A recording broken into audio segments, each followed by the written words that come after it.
Itlog nga, be? Itlog? Atag daw si Mato. Ha? Atag daw si Itlog. Ganay sa robot. Sa bamoy. Imuha pili po yung itlog. Unsaon pagpanit? Unsaon pagpanit ka ng pinagwapo? Sige daw ka ng gwapo nga panit. Gwapong tigpanit. Ay, ana di ay. Ha? Unsaon na? Unsaon tawag ana? Philip. Na? Lubot. Pwede man ka na ang gamiton.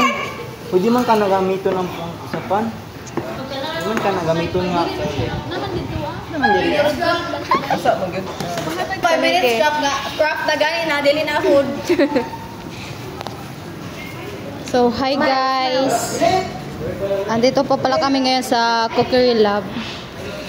The life of an home economics. Ayan guys, si Nicky Rose po yan guys. For today's video.